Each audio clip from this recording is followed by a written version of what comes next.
Killer படப்பிடிப்பில் விபத்து, S J. Surya படுகாயம். அச்சச்சோ, மனுஷன் இப்ப எப்படி இருக்காரு? இயக்குனர், நடிகர் என தென்னிந்திய சினிமாவை கலக்கி வந்த எஸ்.ஜே. சூர்யா 10 ஆண்டுகளுக்கு பின்னர் மீண்டும் இயக்குனர் அவதாரம் எடுத்தது கில்லர் படத்தில்தான். இந்த படத்தின் கதை, திரைக்கதையே அவரே உருவாக்கி படத்தை இயக்கி நடிக்கிறார். இது தொடர்பான அறிவிப்பு போஸ்டர்களை படக்குழு சார்பில் அவர் வெளியிட்டிருந்தார். படத்தின் படப்பிடிப்பு பணிகளும் சிறப்பாக நடைபெற்று வந்தது. இந்த நிலையில் சண்டை காட்சி படமாக்கும் போது ஏற்பட்ட விபத்தில் எஸ்.ஜே. சூர்யாவுக்கு பலத்த காயம் ஏற்பட்டது. இதனால் படக்குழுவினர் அவரை மருத்துவமனைக்கு அழைத்துச் சென்றனர். 2 கால்களிலும் பலத்த காயம் ஏற்பட்டுள்ளதால் தையல் போட்டுள்ளனர். இது மட்டுமில்லாமல் அடுத்த 15 நாட்களுக்கு முழுவதும் ஓய்வு எடுக்கும்படி மருத்துவர்கள் அவருக்கு அறிவுறுத்தியுள்ளனர். இதனால் படப்பிடிப்பு தற்போதைக்கு ஒத்திவைக்கப்பட்டுள்ளது. கோலிவுட் வட்டாரத்தை கொஞ்சம் அதிர்ச்சியாக்கியுள்ளது.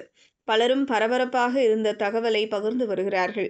எஸ்.ஜே. சூர்யா தமிழ் சினிமாவில் உதவி இயக்குனராக தனது வாழ்க்கையை தொடங்கி, அதன் பின்னர் அஜித்தை வைத்து வாலி என்ற படத்தை இயக்கி, அதன் மூலம் மாபெரும் வெற்றியுடன் தனது இயக்குனர் கெரியரை தொடங்கினார்.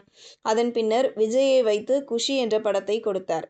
எஸ்.ஜே. சூர்யா என்றாலே கொஞ்சம் விவகாரமான கதைகளை படமாக்குவார் என்ற பேச்சு இப்போதும் தமிழ் சினிமா வட்டாரத்தில் உள்ளது. இப்படி இருக்கும்போது தான் எழுதிய கில்லர் படத்தை இயக்கி நடிப்போம் என்ற முடிவுக்கு வந்தார். இது தொடர்பாக அறிவிப்பு போஸ்டர்களை பகிர்ந்து ரசிகர்களை இன்ப அதிர்ச்சிக்கு ஆளாக்கினார்.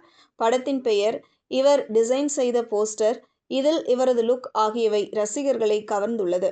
படத்தின் 3ஆம் கட்ட படப்பிடிப்பு நடைபெற்று வரும்போது ஏற்பட்ட விபத்தில் எஸ்.ஜே. சூர்யா படுகாயமடைந்துள்ளார். இந்த தகவல் தற்போது ரசிகர்களை கவலையடையச் செய்துள்ளது.